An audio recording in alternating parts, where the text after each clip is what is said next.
And on the screen, you have beautiful pictures of the panelists, which I'll introduce in a moment.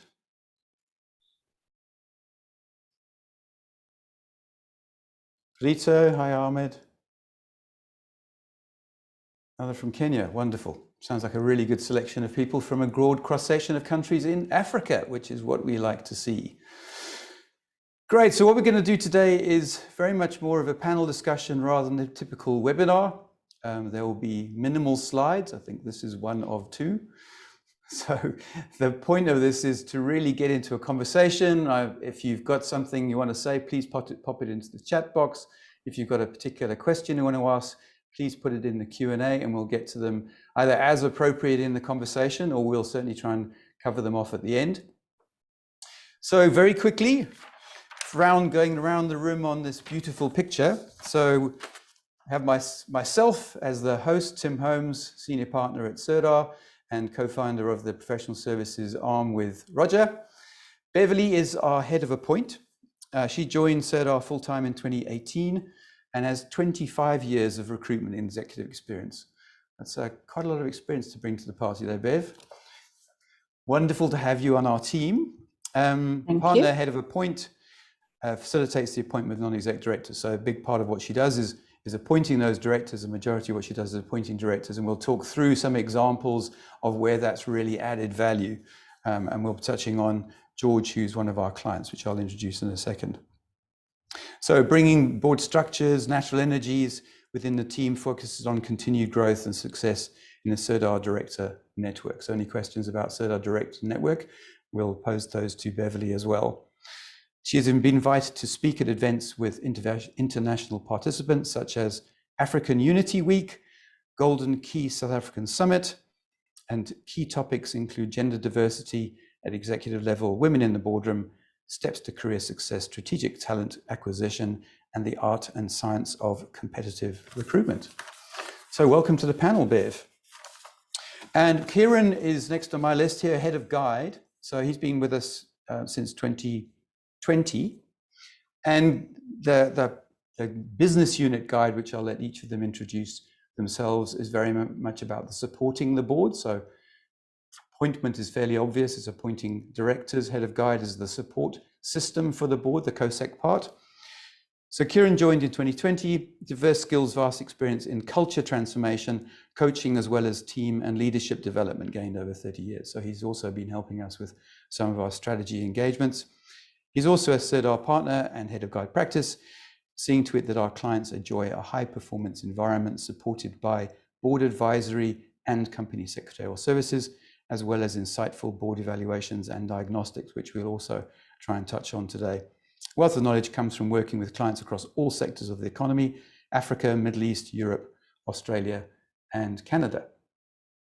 And then we have fourth member of our team, Roger, who's head of Educate, joined full-time in April 2019, bringing with him 12 years of experience in training directors across Africa and more than 30 years of business experience, including family business, corporate, non-profit, and entrepreneurial endeavors. So a really broad cross-section of different businesses he's worked with, and he also runs and supports all of our applied directorship programs.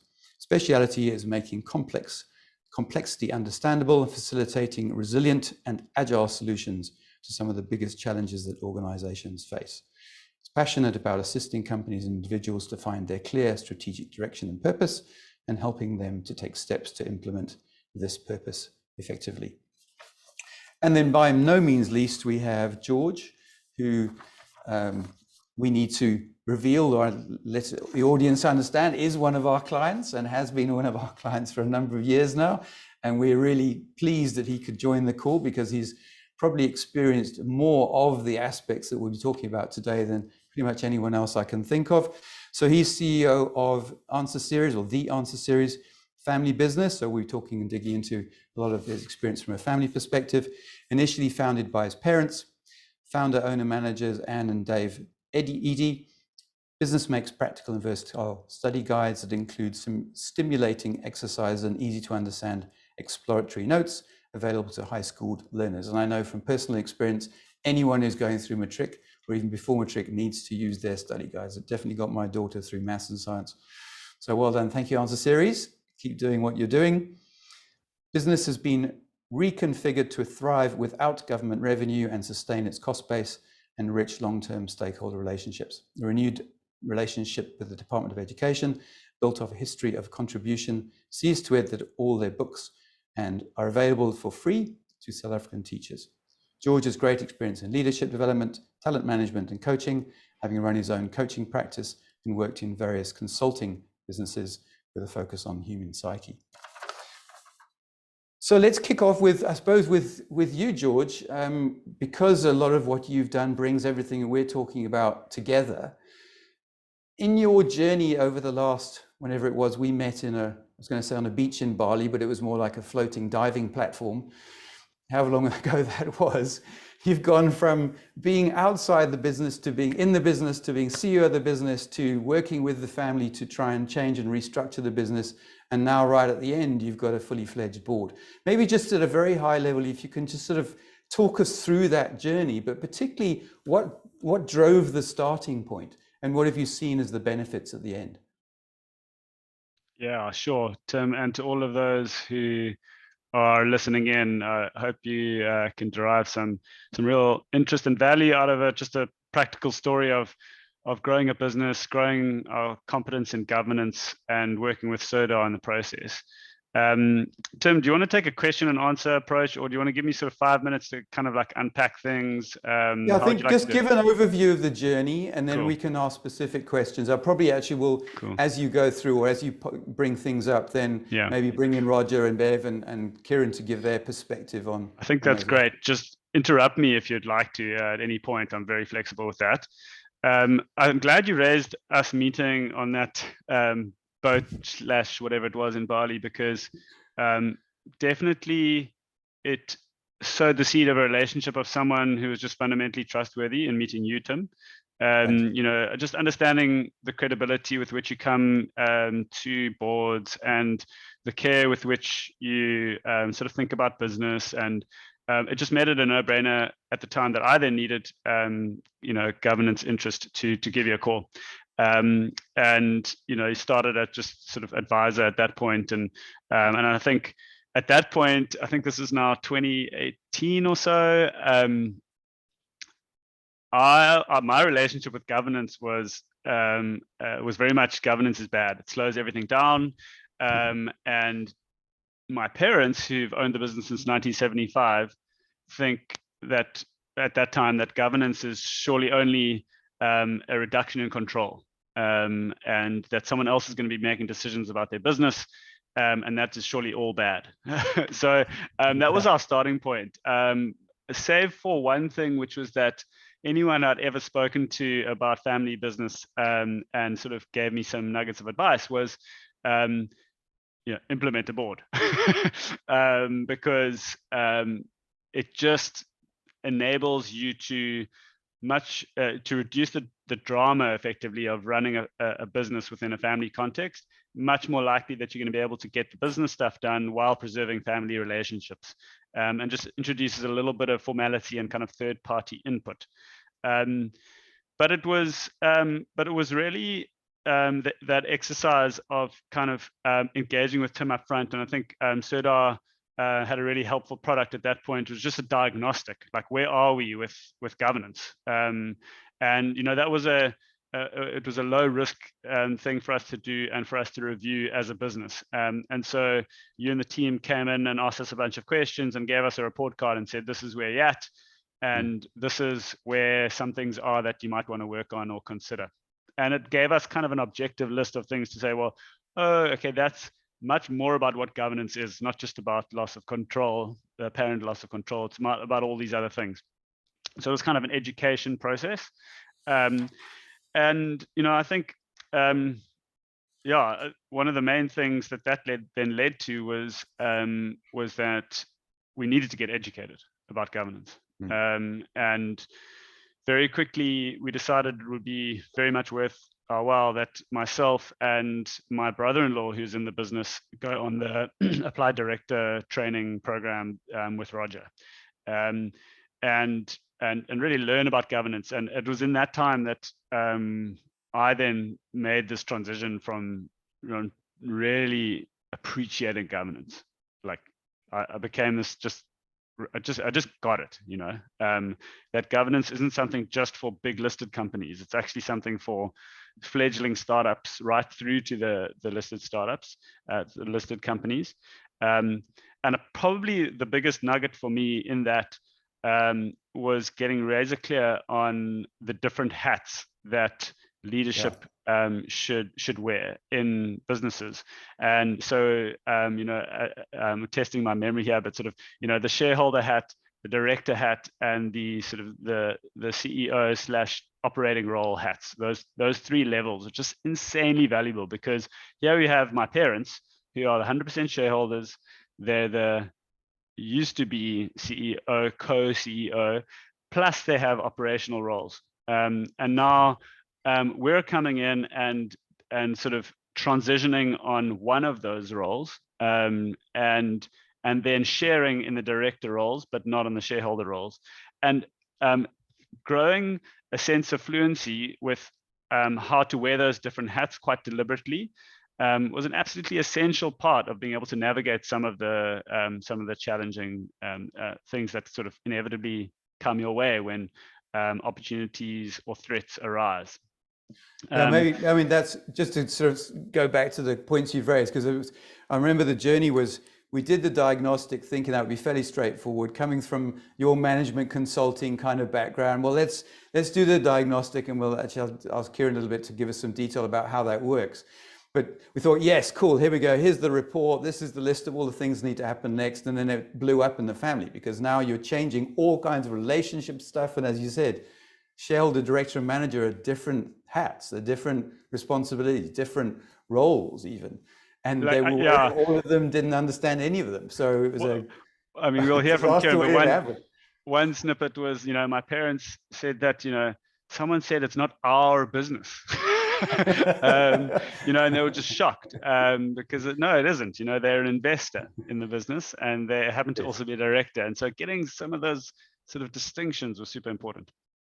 Yeah, and one of the things that we've been picking up is, and I was just a question I wanted to ask you, has going through this process, particularly the Applied Directorate Program, has it fundamentally changed the way you think about governance? Unequivocally. I mean, yeah, for sure. I mean, firstly, I think ignorance in the space of governance is dangerous itself, and just unnecessarily welcoming in of drama. I think that's like one way to say it. I mean, there are occasions in any business where time gets tough, something's a decision that needs to be made or a thing that needs to be considered. And you get to the end of a road in terms of your capability to figure it out, and something that may have been super difficult to tackle in amongst our family setup, and also just we didn't have the competency to do it, was resolved incredibly quickly, sometimes even in minutes, if I called our non-exec chairman. And he's like, oh yeah, I've seen this 100 times. This is the policy, this is the procedure. You just run it like this. And it's just like, and so you just get on with running the business again, rather than faffing with this, thing that would consume, as I say, emotional energy. I feel like that was a big one, and at the best, and at the worst, really put pressure on, our most important relationships. And so I'm kind of charging off, but I mean, you'll start hearing that I'm grown to become quite passionate about governance. But one of the things that was important for us at the time, and for me particularly, was, okay, I was championing the idea of having a board, and I was kind of alone in the idea. So it became very important that establishing a board was a successful project. I mean, it was pretty much the first and biggest big project that I initiated within the business when I arrived. And so the appointment of a non-executive chairman was an extremely important step. I needed to be right, because one of the criteria and highly recommended characteristics of a non-executive chairman is that there's someone that's actually outside of your network. So fundamentally, you're unlikely to have someone who you can trust, because you've got an existing relationship. A much more credible person is someone who's actually got that sort of impartiality about your business, and have established credibility elsewhere. And that's where the Sirdar really helped. We had like 5 stellar candidates to interview. For what we were going to do is appoint 2 non-exec roles, one being chairman. I think those 5 candidates were shortlisted within a period of like 3 or 4 weeks. And we had appointed our 2 non-execs, including the chairman, within a total time of 6 weeks, which is like super fast, in my opinion. And not only that, there's been an unreserved love for these 2 non-execs ever since. And it's easy to take for granted that was just a successful thing, but I started to think of a scenario in which it wasn't successful, and we had like a sort of a stuttering start with a new board. I think so. The appoint I suppose feature, have you thought about what that cost would have been? I mean, if you hadn't understood what the issues were, hadn't trained everybody properly, hadn't got in the right people at the director level, have you ever sort of reflected, or where would we have ended up if we hadn't done that? Yeah, I've, for my own sanity, not spent much time thinking about that. I think just the basic thing was that it would have, the worst possible outcome was that it would have confirmed that the suspicions from my parents in the first place that the boards are not for us. Yeah, and then you're stuck. Your project over. Yeah. So, and I would say it's pretty common, like a common misperception that governance slows things down, that it's bureaucratic, and for big listed companies. That those are all just literally misconceptions. If anything, it speeds things up. As I said earlier, it introduced that dramatic kind of efficiency when it comes to more emotionally laden items. It creates a formal context, which for us, having been an informally run business until then, took a little bit of getting used to. It's like the meetings are recorded, and everyone's views are taken, and votes are had on certain things, and those are minuted, and there's even evidence trail for any kind of investigation that might be part of that, and all of that stuff. But what it means is that people are showing up much more deliberately to those discussions, much more prepared, and in a sense making decisions as opposed to just trying to kick them further down the road, or avoiding them. So those are a few things. No, excellent. I was actually just going to bring maybe the three division heads, because you've touched on what all of them do. Maybe start with Kieran, since that was the first step in the journey. So Kieran, maybe just tell us a little bit more about how the diagnostic works, but really what kind of problem is it trying to solve? Thanks, Tim, and thanks, George, for that great lead-in and segue there.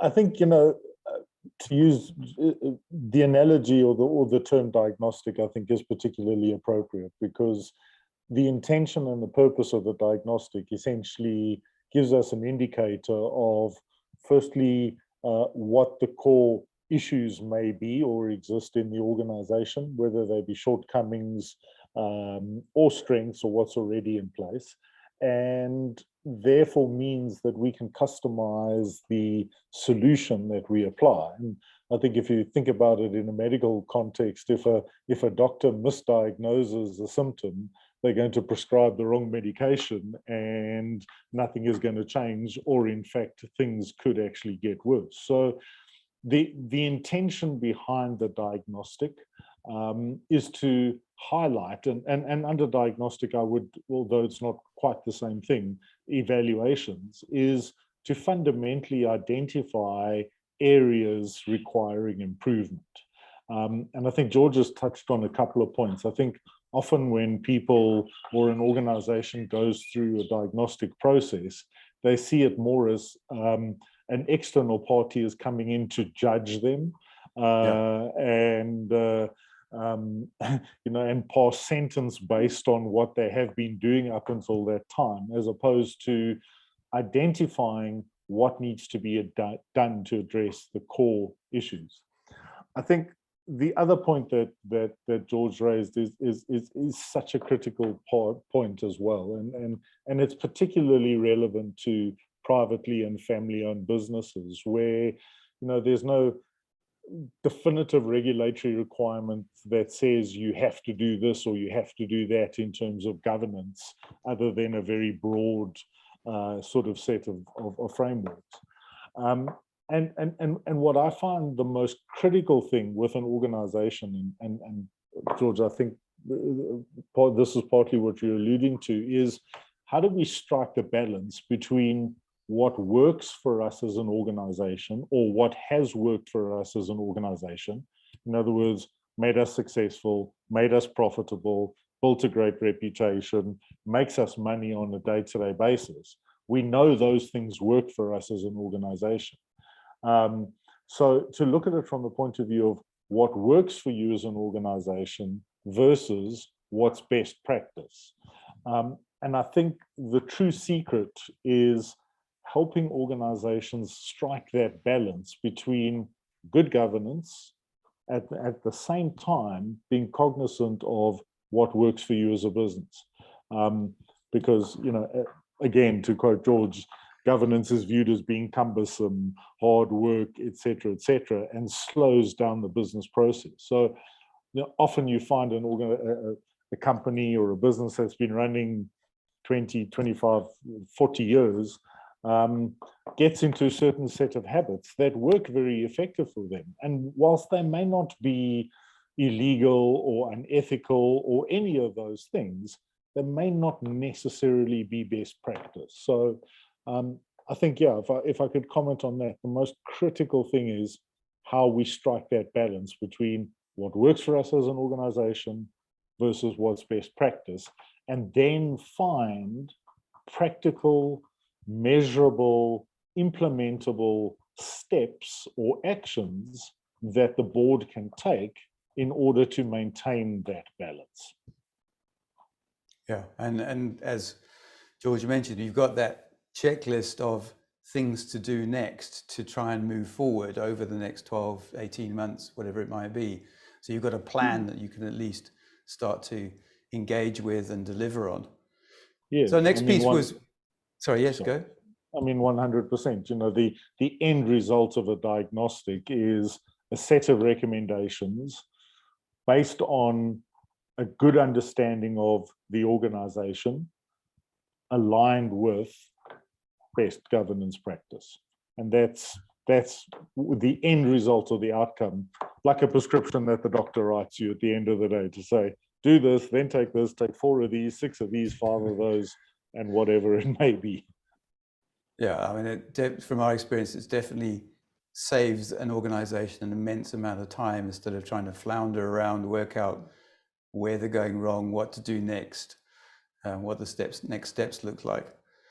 I mean, maybe just to jump in there, Tim. Yeah, go. Just a small thing, in our diagnostic, just reflecting now, I joined the company, and my brother-in-law had been working in the company for a good number of years, and he's senior in age to me, and was a definite possibility for someone who would be the managing director or CEO. And from a family perspective, me joining the company and bolstering the kind of leadership team and the second generation, it was like, well, why don't we pursue a co-CEO role, which is a natural step to think about when you're thinking of like inclusivity and family values and that kind of thing. But it was in the diagnostic that Serdar recommended, is like, very few companies succeed with co-CEOship. It's just for a variety of reasons, best practice wise, it's, and there we were able to get a credible third party input to suggest, that we need to make a decision on that. And for these variety of reasons, and it forced the right conversation, which has served us very well as a consequence. And again, something which would fall into that bucket of super tough to solve in your family kind of setting, So I thought I'd just use that as a good example of what Karen was saying. Yeah, I mean, I remember that that journey you went through of having those discussions with each other about, well, what are the right roles and responsibilities, and how do we play to our strengths, and what are our expectations, and all of those kind of things, because it's particularly difficult in the family business. If someone's got an expectation of being somewhere and then it doesn't happen, it's much worse than in an organization where they're just an employee because they might just leave. In a family, you want to keep them in, you want to keep them involved, but you also need to see them outside the office. So yes, important to get through those conflicts and deal with them as quickly as possible, and the external opinion definitely helps. Bev, you were the champion of finding these two amazing directors so quickly.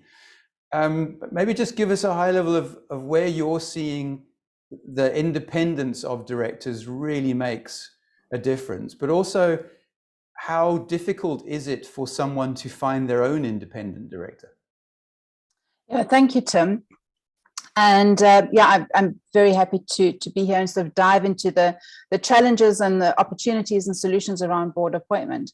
And, you know, George, I remember very clearly having done a diagnostic and having also focusing on what is the ideal non-executive director, or directors in your case, who would add value to the board. I remember us having a conversation of, no, you know, don't take people, you know, because as great as they are and as fantastic they are in the boardroom, they're not going to be the right people for you. And as a kickoff point, it really is key to go, all right, let's take that step. Let's understand, having looked at the makeup of our board or our potential board, to go, what experience do we have in the room? What are the expertise? What are the skills? What are we lacking in? You know, ask those hard questions, and align with understanding where you want to be in the future as an organization. Where do we want to take this business? What is the strategy? What are the skills and experience that we need to actually support us in this journey? Because as businesses, whether we're family, whether we're privately owned, whether we're listed, we go on a journey. So where are we at in that particular time and space? And understanding the natural energy, the dynamics of a board. I think that's really key, because often you can have a very strong founder-led business. You can have, in a family, you've got generations now coming into, how do we bring those generations into the business? And in private, of course, you know, it's who do we take onto the board?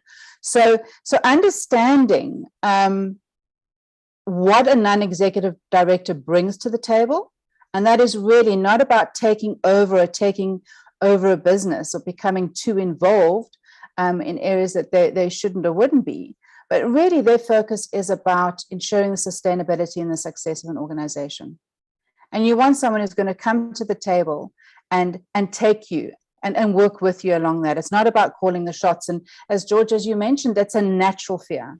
It's a natural fear that I'm going to lose what I've built up. And it is hard sometimes to understand that everyone around that boardroom table is equal in that boardroom. And a lot of companies do still struggle with that.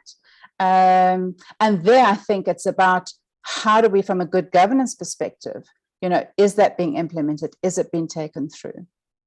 So, I was going to say, I was going to say, so in terms of putting the board together, what are the key few things you think we're doing differently from a normal recruitment consultant, for example, that gets the better results? So you've mentioned the profile and the contribution compass.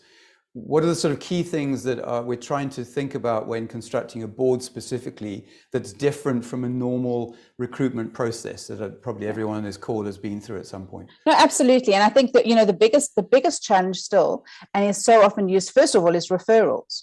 You know, it's that I know someone who's fantastic on a board or could be great on your board, and they should be on your board. And you haven't done that sort of step back of understanding really what you need and who is going to add the value. So first of all, it's about going, you know what, referrals are great, but first of all, let's understand what we really need. And that's where a diagnostic or a deep dive understanding of the director is key. Not only that, it's not about recruiting. You know, there's recruiting, and this is about appointing a board member, someone who's really going to take your business, and you're adding them to a board in the hope that they are going to empower you. So it is about not only looking at the experience, the expertise, the skills. In fact, industry is not key. Coming from the same industry is not essential. And so many times you make that mistake of, oh, they know the industry, so they should be fantastic on my board. You've got specialists around the table already who understand the industry. So it's what else do they bring? Not only that, I think I alluded earlier to actually understanding the natural energy of the board. How do you make decisions? So is everyone so quick to make a decision, but there's not as a board going, who's actually looking at the finances? Who's looking at who's going to do this? Is it a balanced board? And I think there, for example, as a Sadar uses an outstanding team profiling tool called a contribution compass, because that's understanding not only the individual, but understanding how the team operates and how the team make decisions. Because very often you can have a board that's too risk averse, or a board that's so, very often in a new organization you're driving forward, you've got a lot of very strong, powerful red energy, as we call it, and everyone's like there to make decisions. But are they making the right decisions? So it's about being able to pull back and have a board that is able to challenge each other in a healthy manner in order to make the best decision moving forward for the organization. And I want to point out here for everyone listening that a mentor or advisor is not a board member or non-executive director. Often an advisor will come on board for a specific solution, but a non-executive director is there for a term or terms in order to work with the board on an ongoing basis and a strategic level. And one thing I've noticed on the boards I'm serving on, it's that critical difference of you're only in the room to do what's in best interest of the business. Whereas consulting tends to be, here's a solution, here's the report, go. You're in there as a director, you're in there for the long time. You're legally liable for the mistakes you might make. You've committed to make sure things work the way they're supposed to and the company continues to grow. If you don't produce a return and the business doesn't grow, then the shareholders have every right to kick you out. So it's a very unique relationship with a company, I think, when you're sitting on a board, compared with anything else that we're used to or grew up with in an operational context. There's a question that came through on the chat box, which I think is quite relevant to what we're doing now.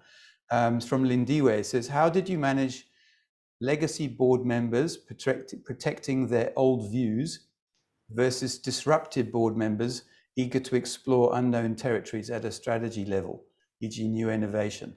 Do you want me to handle that, Tim? Yeah, well, you can give it on a go because you must have dealt with that. I was actually reading that question. Thanks, Lindiwe. It's a superb question because any healthy board would want to have a tension between those two things that's productive. Definitely, if there isn't a forum in which those with innovative new concepts can bring those forward and have those be evaluated properly, then there can easily be this idea of you've got the dinosaurs and the kind of the new thinking, and there's sort of labeling that goes on and further division and all that kind of stuff.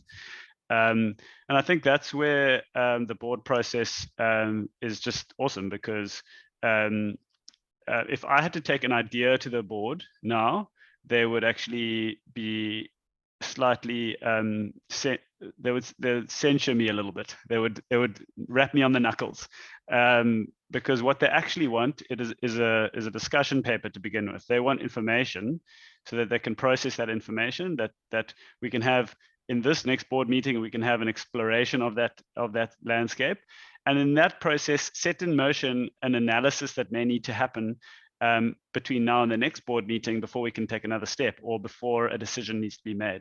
So it really, and so I fall into that category of being the sort of voice of innovation, and instead of coming up with ideas, I come up with detailed and written recommendations that can be evaluated, analyzed, digested, and not be pressured into decisions right off the bat. And I think having a forum for those things to take their place, knowing that even if you're a conservative board member and really like the legacy business and would prefer nothing new, your job as a director is to substantiate your reasons. And you're forced, in order to be a good director, to provide those reasons into the conversation. And I think so. It creates a forum for all of that, as opposed to letting it become a relational blame game. Yeah, maybe it's a good segue to drag Roger in, because he likes to speak and he hasn't been given the opportunity. Roger and I are the same profile. Hi there. We love to speak. So Roger, just thinking about that sort of, we've touched on the concept of the three hats. I know you and I talk a lot about the sort of craft versus enterprise, and then we've talked a little bit about board process. What do you think are the fundamental things that someone really needs to understand in that journey? And maybe then we can check in with George to make sure we haven't missed anything.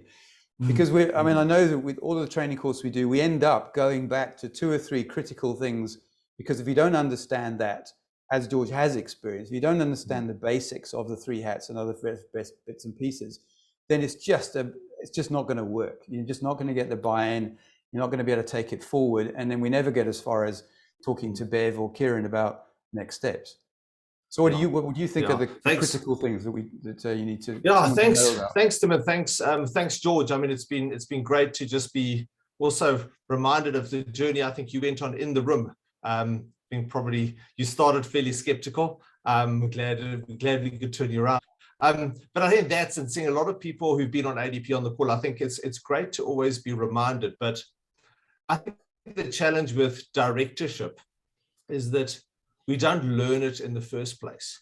So when we hear things like, governance, and we use these words like governance or even policy, they're intimidating words because we often approach them from our own perspective, and maybe we've seen it badly used in an organization, or we've seen it slow things down, we've seen it badly implemented. And I think that the fundamental key is to get the understanding of how organizations work right. And we sum it up in the 3 hats. I mean, and that's a perspective and a way of looking at it that says ultimately the individuals in each of those roles are protected when they firstly understand what they can and can't do in those roles. And that's very clear in terms of the legislation. And so, really understanding that there's this separate person called the company.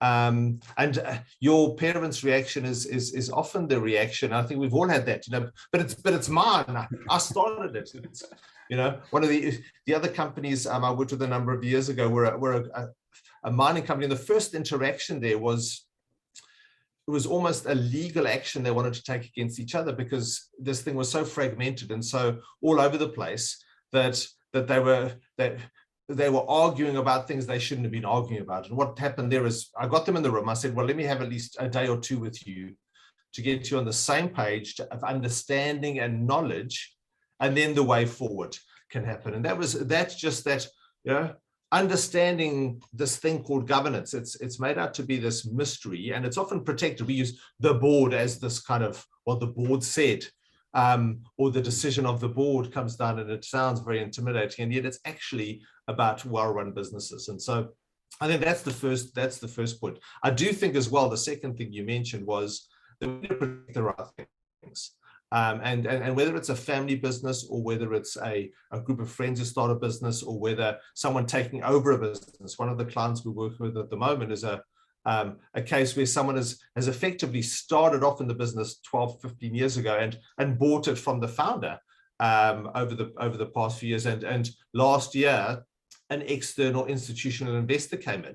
And it's another transition that is really, really interesting. And she is one of those people who has got the whole strategy in her head, very much the runoff, and her teams, because it's a significant organization, often just fold their arms and roll their eyes and say, well, we'll keep doing what we're doing. And so it's really the conversations we're having with that business is about how to go through that transition. And I think that's I think it was Sajit, great to see you online. 30 years ago, my brother and I used to have meetings in the car on the way to work and over lunch, and that's how things start.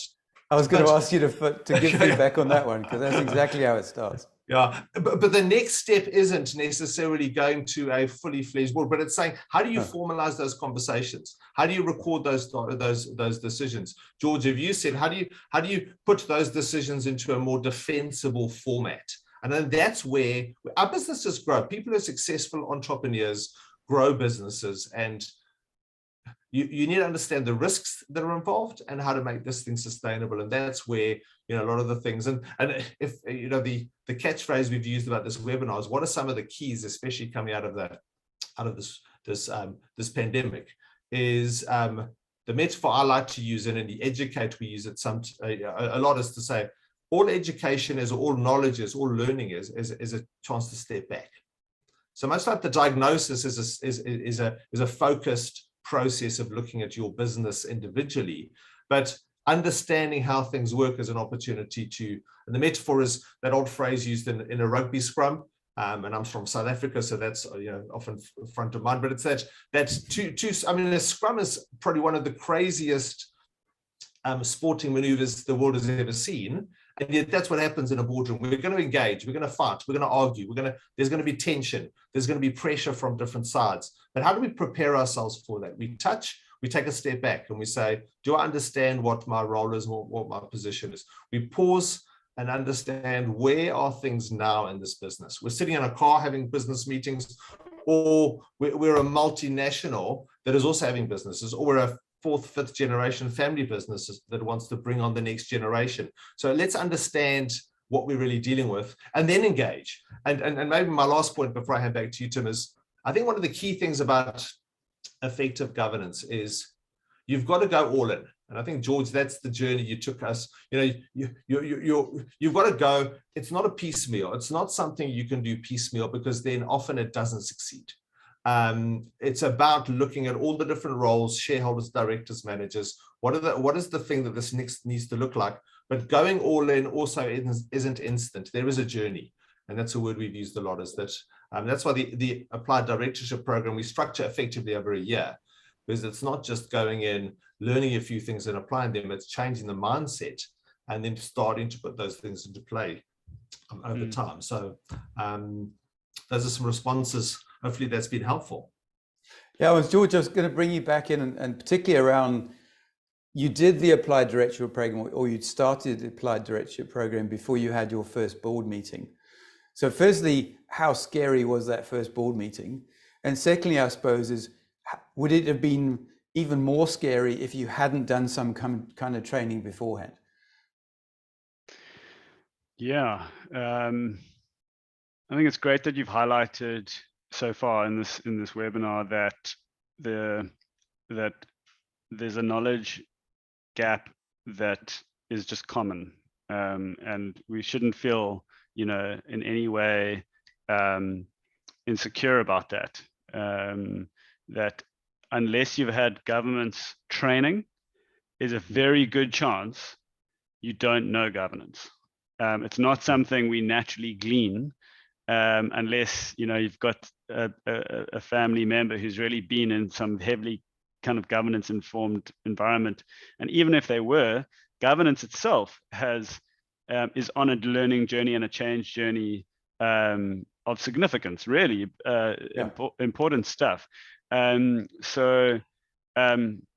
You know, wherever you are in the business spectrum, I feel like it's an investment. It's like an asset in your learning journey as a business person, to get the training done, because it'll inform and impact all your business efforts, you know, into the future. So for sure, there was a gap there that needed to be filled. And yeah, you know, Tim, maybe I'll just, I noticed there's a really good question coming in from Lynette as well. And, you know, so I think she or he just shared that, you know, just they're a shareholder, a director, an employee, all at the same time. You know, what's the advice around juggling these roles without going crazy, and really without negatively impacting the business, the relationships, and my mental health? Yes. Note the other shareholders and directors are also family. So I can obviously very relate to that. And by the way, this question format is just so amazing. So if you're sitting there in the audience and you're wherever you are in your understanding of governance, like put in your question there, because then we can really respond to it. But you know, as a response to Lynette, you know, what I found is that there's you get into spaces and rhythms where you're mostly wearing one of those hats, and it makes it a lot easier. So in a board meeting, you have those board meetings every 2 or 3 months, in our case 2 months, and in that environment, your job is to wear your director hat mostly. There are occasions where you might say, okay guys, I'm just going to take my hat off and just make an operational comment, or I'm going to take my hat off and I'm going to make a shareholder comment here. But the 2 monthly or quarterly board meeting is where you're mostly wearing that hat, and it's a lot easier to have that space carved out in your diary, and physical space as well. Sometimes it'll be on Zoom, that's also fine, where you yourself know that that's the role that you're playing, and everyone else knows that you're mostly playing that role, unless you deliberately speak elsewhere out of that. The shareholder hat is really, there's a specific feature in the board calendar for that, which is the annual general meeting. That is the time where, as a shareholder, you need to state your expectations and the mandate that you as the shareholder are delivering to the board, and what your expectations are of the board, which you are a part, but you're stepping into that space and persona of a shareholder. And then of course, you've got your daily or weekly management meetings or team meetings where yes, you're much more, you've got your operational role, and that's where you'll largely be having that hat. But you'll quickly realize in your operational role, if there's a big expense item that needs to be signed off that doesn't feature underneath your delegated authority, it's actually incumbent on you, even though you're the shareholder director, Anna, to share it with the other directors and go through that process of getting sign off, so that the best decisions are made, that they're all involved, and that you're not blurring these lines just because you have the veto power once a year to appoint new directors. You're not abusing that power at the operational level. So maybe that offers some perspectives on that, but my quick answer would be define the spaces where you're mostly using which of those hats, as opposed to trying to do all of those things at the same time, because frankly, I don't think that's possible. Yeah, we talk a lot about having different coffee shops or something. So you go to that place for that meeting, you go to that place for that meeting, and very specifically for the shareholders, very few companies have had a shareholders meeting or sat together and really thought about what do they want as shareholders. What is their statement of intent to the company to say, we need this return, we need this capital growth, this is our expectation. So it's written down. And then as a board, you've got something to work with. And it also gives the confidence with your nagging shareholder voice going on all the time. Okay, we set the expectation. Now we need to think about how we're going to deliver on it. Not stop second guessing each other. So I suppose, Kieran, coming back to you, Kieran, we've got a process. So we've got everybody in the boardroom now. We're having the board meeting. We've talked about things like the discussion, information papers, those kind of things. How important is getting that rhythm right, that the methodology of what needs to happen, but also that rhythm of the way the board meeting process works throughout the year? Yeah, I mean, I think it's absolutely critically important that the board sets itself a rhythm and a cadence and a program, if you like, to which it can work against or work to over the course of a year. And one would need to consider board meeting frequency, and is board meeting frequency aligned with where the organization is at that particular point in time, as well as the nature of the organization. I'm busy doing a board evaluation at the moment, and this particular board meets quarterly, but their culture and the nature of their business is they move very quickly. So you have a set of directors or non-executive directors who are in the minority on the board, who spend half their lives playing catch up because board meetings are so infrequent and so much happens in between. And I'll answer your question a bit more directly just now. And that then opens up a whole lot of liabilities for those directors in their personal capacities, because decisions get made that they're not privy to or party to or not even informed of. So setting a routine, setting a rhythm, setting a cadence for a board is absolutely critical. And, you know, often there's this perspective of, why would I want to have a board meeting every single month? And what we generally find is that as we're starting out with anything, start with a higher frequency, and as you become more settled as a board, you can look at increasing that frequency a little bit more to once every 2 months, and dare I say quarterly, although we generally don't recommend that. So yes, when it comes to methodology, as I'm sure a lot of people would be aware, from a methodology point of view, we use the governance compass, and that really forces the board to look at certain critical aspects that are best practice from a governance point of view, and to focus their attention in that board meeting on those aspects. I think too often there's this sort of packaged or traditional structure to a board meeting that says, we sit down, we do attendance, we do apologies, right, then we do minutes, and right at the end of the board meeting, when everybody's tired and looking at their watches and wanting to go home and wondering when they get to tuck into the tea and snacks that have been supplied in the board meeting, then we want to talk strategy, or then we want to get into the nitty-gritty. So, you know, again, our process really says, address the big things when the board is freshest and their minds are sharpest, so that you can get those aspects of the board meeting over and done with. The reality is, why focus on the minutes when invariably there's very little comment that needs to be made on them? So routine, rhythm, cadence, and a structured program is critically important. And again, just coming back to the earlier point that you made, it's why the diagnostic is so important, because whilst there are, you know, you can work clockwise around the compass, there isn't necessarily a need to start at 12 o'clock on the compass if the diagnostic is indicating that the board's biggest issue sits with risk management and compliance. So you can tailor the board's program and its focus very specifically to meet the requirements. And that's how you ultimately get value out of the board. Because again, I think, and George alluded to this right in the beginning, in some cases, implementing a board is not a cheap exercise. Hence Bev's point of, well, I'll just ask my mates that I have a beer with to sit on my board, because I know I'll just have to buy them a beer and they won't charge me.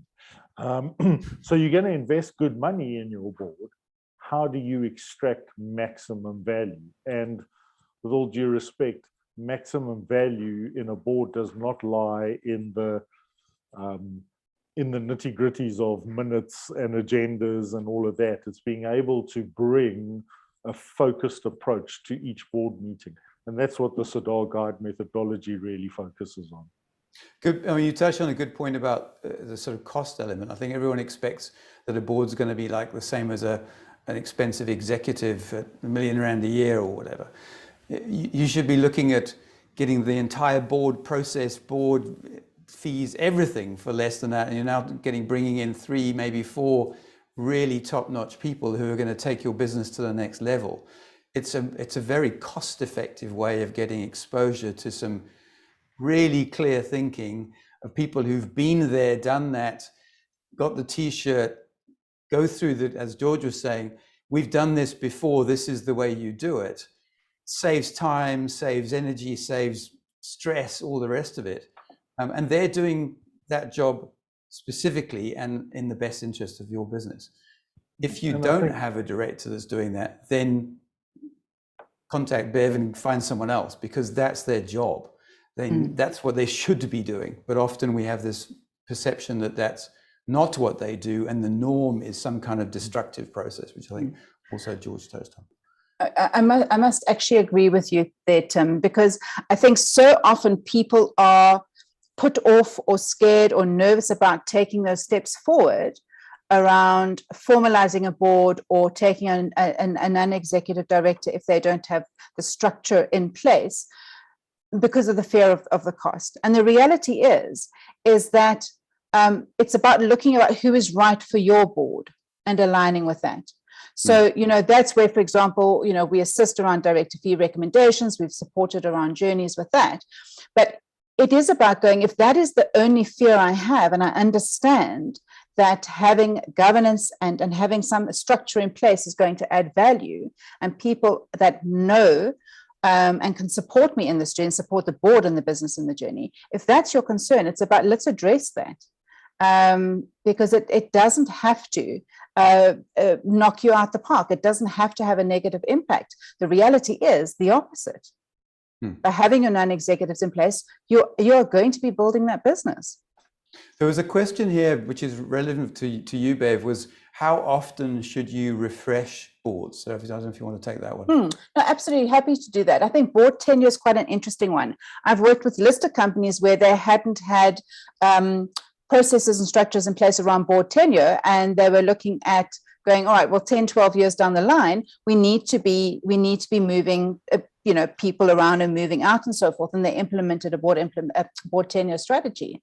So we tend to say around 3 years.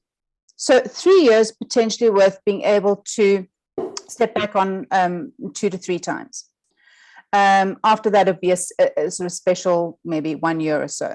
But the reality is you want to make sure that everyone is delivering and performing. You want to make sure that with changing times and strategy and economic and all those good things around where do we want to be and where do we need to be seeing ourselves? Is our target market changing? I've seen that a lot. You know, we've moved in, our economic sector's changed totally. There's so much online. So are we still delivering where we need to be? What do we need to be looking at? So we tend to say 3 years. And then, you know, obviously you can look at it for up to maybe 9, 10 years. That would be our recommendation. I've definitely noticed as an independent director that 3 years, I'm pretty confident I can maintain that independent thought. But you start to get into the second 3 years and it's just a little bit more friendly. You've got there's a habit around the way the board meetings work and the things we talk about and who says what. And you just need to bring in someone new. So you have to test your assumptions, test the processes. If you explain what you do to someone else, so often things go, geez, why are we still doing that? You know, I mean, as you talk to Bev, you know, things have changed. You know, we're now doing video calls. Why are we paying for expensive offices? We haven't done anything about it. But someone coming in from outside who's looking at it fresh will pick those kind of things up really quickly. And there's another question here. Where does it go to? I think Roger wanted to make mention. Sorry, do you want to say something, Roger? I think the other part of that question was, and I suppose the short answer to when do you need a refresher board is whenever the company needs it. Because I think that's the most important thing, is it's recognizing the board isn't there for itself. The board is there, should be thought about, structured in the best interest of the company. Is it a governance issue? Absolutely. I think part of the rhythms and the cadence that Kieran was talking to was to systematically build into a board, board process, at least every second year, is doing what we would call a deep dive evaluation, which is a fairly, rigorous evaluation, often externally facilitated because it brings that objectivity as well. But also really not replacing everybody at the same time. So thinking also in the long term that if you're replacing board members, it's not helpful if everybody leaves at the same time. And so giving different length contracts, maybe a couple of 2 years, a couple 2 to 3 years, so that there is so that there is those, because ultimately it's what's in the best interest of the company at any time. And that links to that that diagnostic question. When should you do a diagnostic? As soon as necessary, because if there are questions about where things are at, a diagnostic will help you to understand. And so we do categorize it a bit into what we call a board readiness diagnostic. And some companies we've taken through a diagnostic and then said to them, by the way, you need to do a few things before you even take that step. And I think that's part of the process going forward, is the next best step for each company is the next best step for that company. And that's what we're trying to identify. In that process. I think, just to add to that, Roger, the best time to go to the doctor and get a diagnosis is before you get really, really ill. So if you have any doubts, check it out. There's just a question here in the Q&A, which I can also just speak to quickly, which says, doesn't a charter help with board tenure? Absolutely. That would be one of the key components of your board charter, would outline what a board member's tenure is, and how many times it can be renewed, if at all. So absolutely, that's something that should be put into the board charter. Yeah, and also specifically whether it's all step down, all get re-elected, or whether the specific ones step down, or how that step down process works. Because if you don't have some kind of defined end point to the initial contract, then you get all kinds of people say, no, but we've just had one major drama, costs millions, of someone saying, no, you can't push me off the board. So the shareholder should have the right and the power and the authority to remove someone from a board for very little reason, actually. They just need to state the case, and then that's it.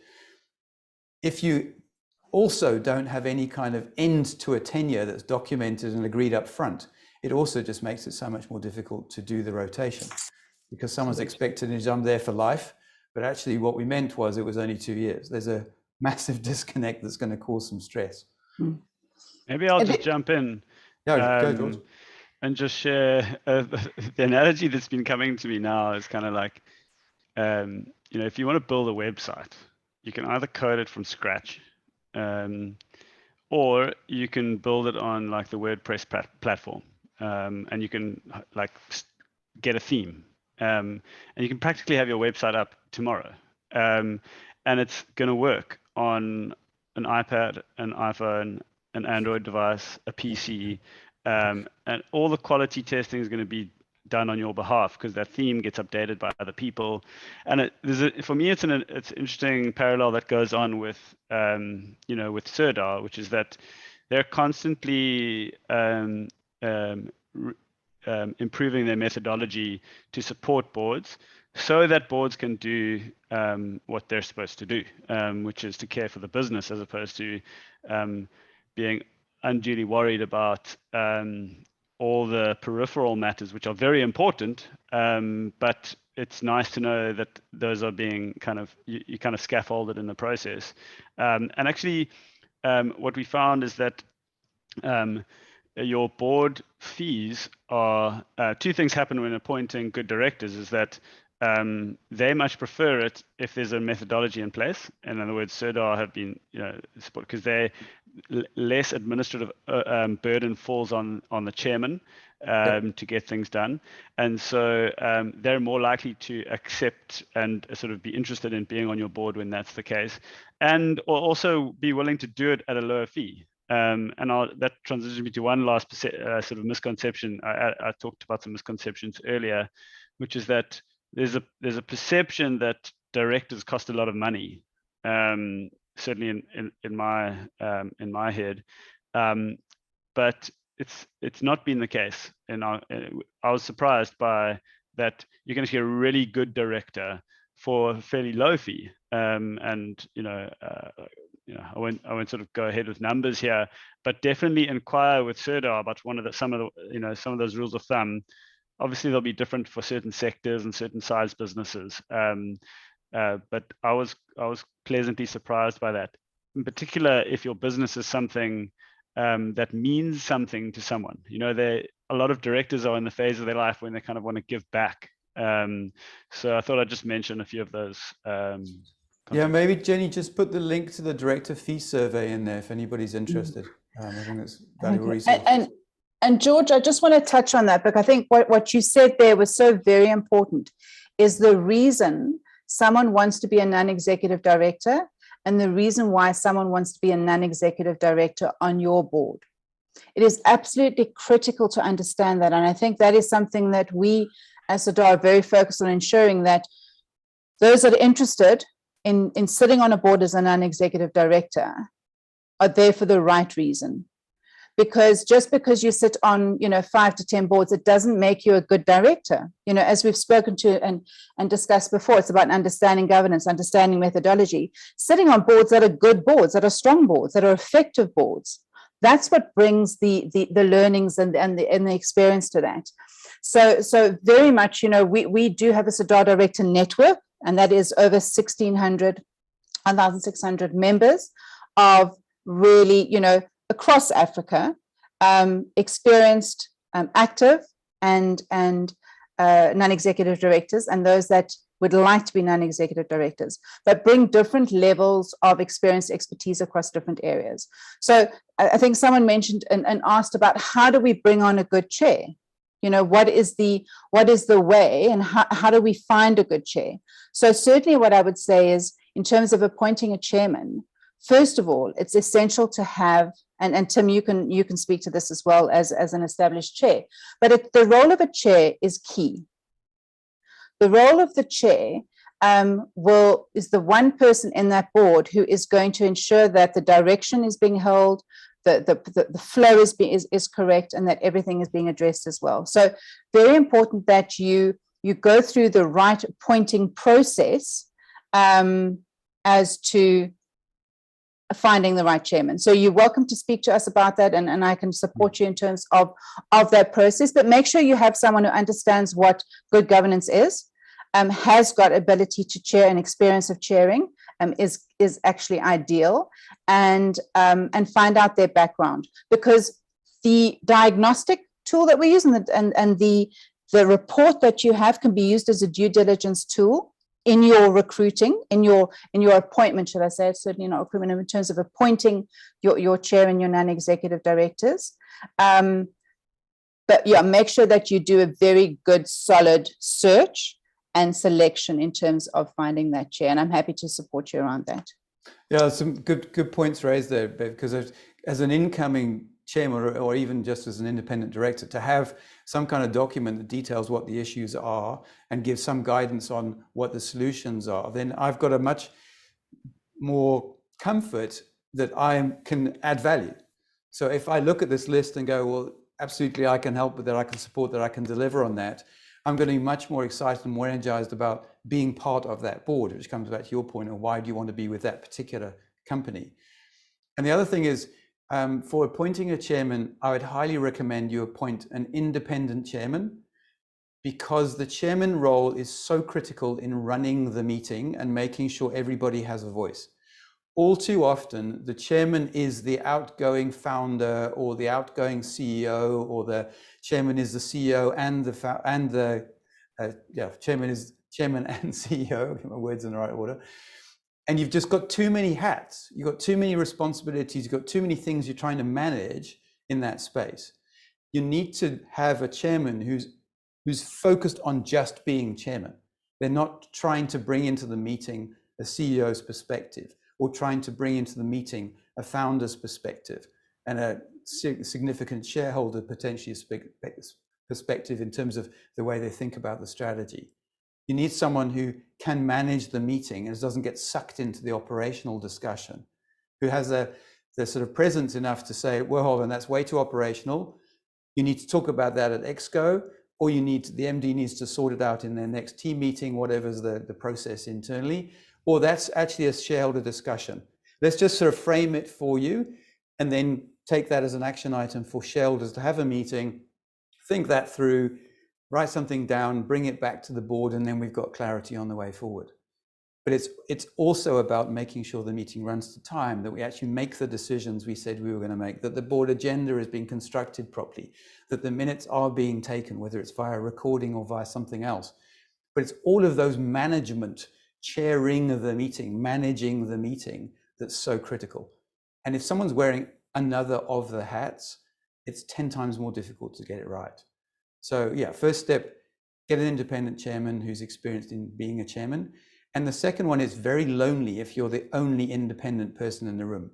The rest of the room tends to sideline you in some situations. So at least have one more independent director so that you can actually add that independent perspective properly.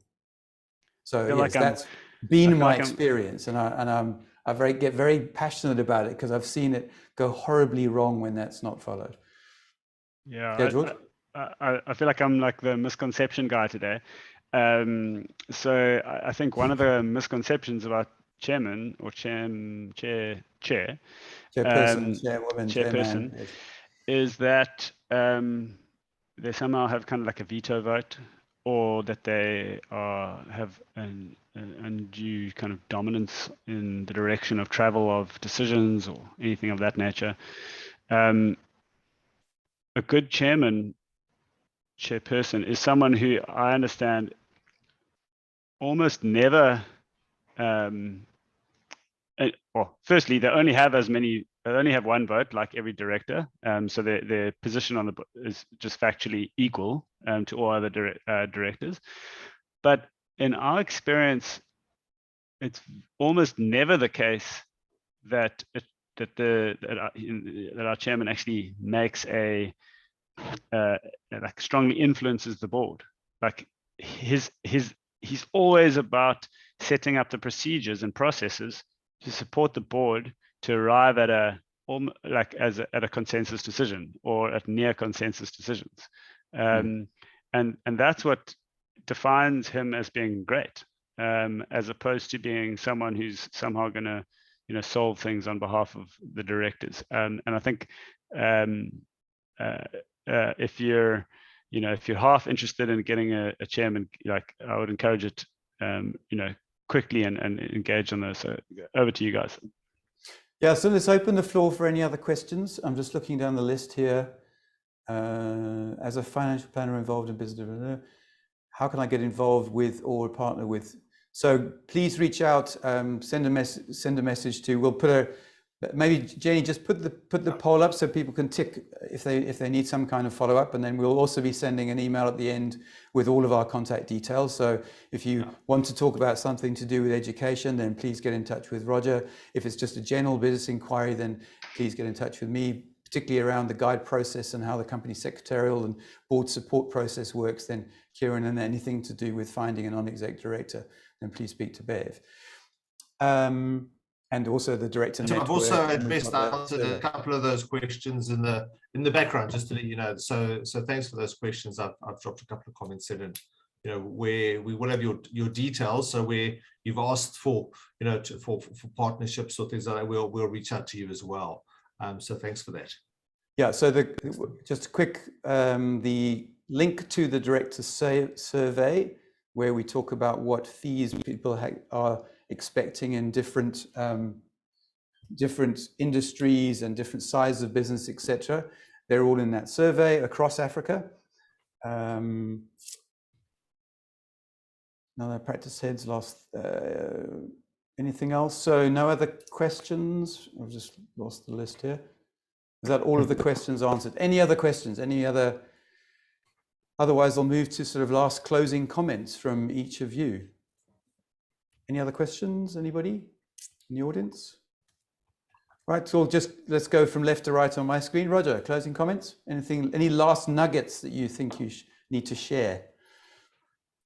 I think coming out of the pandemic, obviously, and critical inflection point in history, and it is an opportunity to step back from everything we're doing. All of the assumptions we base everything on have to be questioned. What still is valid, run with as hard as you can, and make changes as appropriate. And we are happy to help you identify some of those. Thanks. Thanks for attending. Kieran, and before I forget, George just wanted to mention right at the end an initiative he's working, which I think is massively valuable, and I really would like anybody who's on the call to get behind it. But before we get there, Kieran, any other last points? Yeah, I think from my perspective, a focused board is an effective board. So a board that understands its business and how to go about doing it is an effective board. And I had a thought while George was commenting on the chair and the vote and all of those kinds of things. And I often share my perspective with boards and say that when decisions need to go to a vote, it's a little bit similar to when you reach for a contract that a relationship is already over and done with. And when a board needs to get to a vote, it's normally an indication that they're not aligned, that they're not on the same page, that they're not necessarily thinking about the business's best interest. That's not always the case, but yeah, I think as a closing thought, a focused board is an effective board, and there are very easy, very practical, and very cost-effective ways to give your board great focus.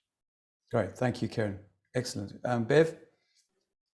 I think just to close off from my end, the value of a non-executive director is one that is often the proof in the pudding, when one is still learning and understanding and being concerned about what someone can bring to the table that isn't part of the existing business, family or private. And I hopefully, through conversation today, we've seen the enormous value that a strong non-executive director will add value. I think you'd be surprised by how cost effective it really is to bring someone on board when you look at the outcomes. And I think George and everyone else has alluded to that as well. And yeah, do your homework. Do your homework and look at the board, look at the business, and then look at what you need. Yeah. And also look at the stage of growth of your business. So you can go and look on the video stream for Sirdar and to a webinar I did last week about the founders' fears, which we've actually touched on a lot of today. And in there, we're talking about the stage of growth of businesses. And there are particular inflection points as you move through the crisis of control and the crisis of delegation, all those kind of things, that then the board becomes more important and more feasible, more viable, because you're now starting to focus on the right things. You're not trying to do everything yourself. Absolutely. And we can just to end off on that with that one is actually one can take a step back before looking at your board. Is often we find with family owned firms is look at the generations. How do you support the generations coming into the business in order to ensure an effective board and ongoing business? Just wanted to add that. Absolutely. Anything else? Nope, cool. Then I'll hand over to you, George, to close it out. Awesome, Tim.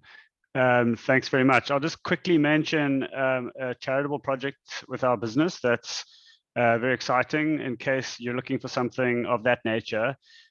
Being a study guides business, mostly the people who afford our study guides are those with the means to do so, and they receive an unfair advantage really in their matric exams to succeed. So what we've done in the last 10 years is we've tried to adopt as many schools as possible, firstly with our own, just off the back of our own funding, but off the back of that experience, we're now able to scale the recipe of being able to support schools by getting them armed up with the best study guides for high school. So that's Project JICA, charity and systemic change altogether. I'll just highlight a few things. This was an example school where they were, before partnering with us, getting pass rates of 18%, and within 3 years their pass rate skyrocketed to 84%. And so we can see this effect of this school is they got huge funding from the Eastern Cape government to build a whole new school. It was just an example of excellence. So changed the community forever. The answer series over here, this just shows that we're the leading seller of study guides in South Africa. So it's a really trusted brand and has been so since 1975. And then this slide indicates that what we do for Project JICA is that for every study guide that you as a company might want to sponsor a school, we'll sponsor a study guide. So we're in a one-for-one matching arrangement, so we can scale this this CSI project. And so if you're looking for something, maybe a school already, or you've got an idea of a community you want to support, this is a kind of really trusted, really reliable way to do so. And we've been working with the likes of NGen and Standard Bank and Skatex Solar and Biotherm and a few others. So we're building up quite a nice kind of portfolio. It's just a very tangible thing, and I would say very good bang for buck when it comes to supporting learners. So if you're interested, just get hold of me through the Sirdar team. So I will now stop sharing somehow. Stop sharing. Okay. And then my last comment relating to boards is get one. Thank you, George. I can't add to that. So I'm hoping everybody on the call has started to realize that they're not as scary as you might have thought. They do add value. It's important to overcome those fears by getting some kind of education, getting some kind of training, understanding how this governance thing works, because you're not necessarily going to absorb it by osmosis from other people. that you know, or other boards that you're serving on even. So get the training, go into this eyes wide open, realize the benefits of a board, and then make it happen. So as I can't remember who made the comment, it's just go all in, commit, do it properly, get the right advice, get the right help, get the right support, commit to it fully, and you'll get the results. We've seen it over and over and over again. So thank you, George. Thank you for your contribution. That was fantastic. Thank you, guys, the rest of the team, Roger, Mick, Kieran, Bev, and for Jenny in the background, and Siraj, Sali for managing in the background. I hope this was valuable. I really look forward to speaking to those of you who are in a space where we can help. And there, onward and upward. Yeah, 2022 is going to be a fantastic year. The world is much better for CERDA existing. Africa needs better governance, needs better entrepreneurship, needs employment, and CERDA is without equal in all that I've been able to see. So yeah, just kudos to you and the team, Tim. Keep on it. We need you. So yeah, cheers. Thanks so much. Thanks, George, and thanks, team. Thank you. Thanks, everybody. Thanks, everybody. Thank you. Cheers.